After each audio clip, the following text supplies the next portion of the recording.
फिर next question आया है कि how the needs of continuous happiness and prosperity of self are fulfilled, है ना। तो जो सेल्फ की नीड है कंटिन्यूस हैप्पीनेस एंड प्रोस्पेरिटी की, वो कैसे फुलफिल होंगी। तो ये बात तो हम पढ़ के आ ही चुके हैं कि जो मानव की चाहना क्या है, वो हैप्पीनेस एंड प्रोस्पेरिटी की है, इन कॉन्टिन्यूटी। ये बात हमने पढ़ी है ना। संसार का प्रत्येक मानव निरंतर सुख और निरंतर समृद्धि के साथ जीना चाहता ही है ना। ये बात मैंने आपको पढ़ाई थी, है ना? इतनी हमारी समझ बनी थी। तो यहाँ जो है निरंतर सुख और समृद्धि कैसे इंश्योर होगी, तो कल ये चर्चा हुई थी।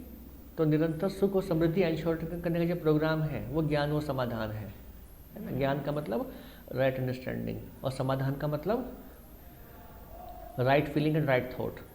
तो ज्ञान समाधान इन दोनों के आधार पर जब मैं जीऊँगा, है ना, तब मेरे अंदर happiness and prosperity in continuity ensure होगी। ठीक है, ये तो स्वयं में तो होगी, दूसरों के साथ भी होगी। जैसे एक तो मैं स्वयं में तो हैप्पी हूँ, लेकिन जब मैं उस संबंध के भाव के साथ, उस समझ के साथ दूसरों के साथ जी रहा हूँ, तो फिर दूसरे मानव के साथ जीते हुए भी संबंधों में, है ना, हैप्पीनेस एंश्योर होती है ना। तो मैं भी हैप्पी, दूसरा भी हैप्पी, उसको बोलते हैं म्यूचुअल हैप्पीनेस। ठीक है, ये है। तो ज्ञान और समाधान ही वो प्रोग्राम है जो निरंतर सुख और समृद्धि इंश्योर कर सकता है। ज्ञान का मतलब क्या है, इस सह अस्तित्व को समझ लेना, इस सह अस्तित्व को जानना, ये ज्ञान है।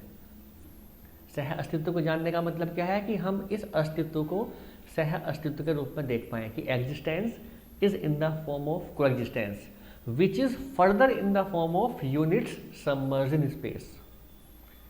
और डीपली देखते हैं तो क्या बात दिखाई पड़ती है कि यूनिट्स जो है स्पेस में सबमर्ज्ड हैं। इसलिए इस एग्जिस्टेंस में हमें दो ही रियलिटीज मेनली दिखाई पड़ती हैं, units and space. And all the units exist together with space and all the units are submerged in space. This is what we say coexistence. तो इस अस्तित्व को हम सह अस्तित्व के रूप में देख पाएं, है ना, उसको जान लें, यही ज्ञान है। और फिर इस ज्ञान के आधार पर, इस सह अस्तित्व के ज्ञान के आधार पर ही मेरे भाव और विचार का होना, इसी को समाधान कहा। तो अब कोई भी विचार है, कोई भी भाव है ना, जो भी विचार भाव होगा सही के अर्थ में होगा, अनर्गल नहीं होगा, वेस्ट थॉट नहीं होगा, क्योंकि मैंने सह अस्तित्व को जान लिया है। अब जो मेरा जीना है वो मेरी नेचुरल एक्सेप्टेंस के बेस पर है, सहज स्वीकृति के आधार पर है ना। तो इसलिए अब कोई वेस्ट थॉट मेरे अंदर नहीं है। अब जो भी विचार हैं, भाव हैं, वो सही के अर्थ में है। तो जब भाव और विचार सही के अर्थ में होते हैं, जब भाव और विचार सह अस्तित्व की जो नियम है हार्मनी के, उनके आधार पर होते हैं, तो उसको हम समाधान बोलते हैं। अब इन्हीं भाव और विचार के साथ जब मैं समाज में जीने जाता हूँ लोगों के साथ, तो फिर आपसी संबंधों में, ह्यूमन इंटरेक्शन में म्यूचुअल हैप्पीनेस इंश्योर होती है।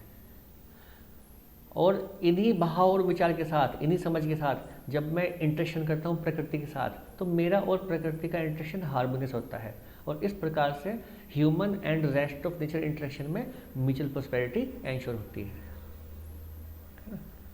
तो कुल मिलाकर ये सब पूरा प्रोग्राम बन जाता है happiness and prosperity in continuity को इंश्योर करने का, कि निरंतर सुख और निरंतर समृद्धि के साथ में जी पाऊँ, उसके लिए, है ना, ये प्रोग्राम बन जाता है ज्ञान और समाधान जो है। इतनी बातें बताई गई है ना। आगे देखते हैं इसको। तो वही बात है। तो जो मेरा जीना है ना, वो किस पर डिपेंड करता है, मेरी फीलिंग और थॉट्स पर, विचारों पर, भाव पर। और विचारों भाव कहाँ से गवर्न हो रहे हैं, मेरी समझ से। तो अगर समझ सही है ना, मैं ज्ञान समाधान को उपलब्ध हुआ हूँ, मुझे ज्ञान है, मैंने नोइंग कर लिया है, वेरीफाई कर लिया है, तो मेरे फीलिंग एंड थॉट्स भी सही होंगे और उसका रिफ्लेक्शन मेरे जीवन में देखने को मिलेगा। तो ये जो बात है टू लिव इन कोएग्जिस्टेंस, इसका मतलब है मैं किसके साथ जी रहा हूँ इस सह अस्तित्व में, मानव के साथ और प्रकृति के साथ। तो मानव के साथ जीते हुए म्यूचुअल हैप्पीनेस का इंश्योर होना, और प्रकृति के साथ जीते हुए म्यूचुअल प्रोस्पेरिटी का इंश्योर होना, है ना। ये बातें बताइए। तो जब परिवार में ह्यूमन इंटरेक्शन में म्यूचुअल हैप्पीनेस इंश्योर होती है ना, तो उसको हम जस्टिस बोलते हैं, न्याय बोलते हैं।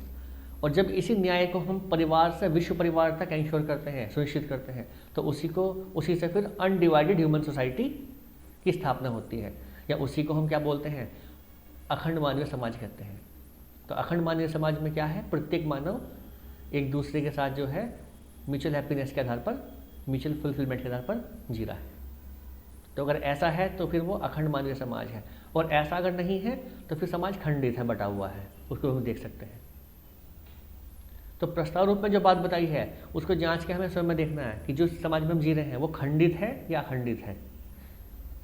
क्या हम सभी लोग संबंध के भाव से जी पा रहे हैं, या कभी संबंध के या कभी विरोध के, या फिर हमने ऐसा मान लिया कि जीना तो विरोध के भाव से ही संभव है, संबंध के भाव पर तो हम जी नहीं पाएंगे, है ना। तो ये सब बातें हमें खुद में जांचनी है, ठीक है। ये तो ह्यूमन इंटरेक्शन में म्यूचुअल हैप्पीनेस का इंश्योर होना, उसको जस्टिस कहा, उसी को हम परिवार में न्याय बोलते हैं, और इसी न्याय व्यवस्था को परिवार से विश्व परिवार तक सुनिश्चित करना या लेके जाना, है ना। ये हम सबका जो बड़ा गोल है, हर मानव की जिम्मेदारी है।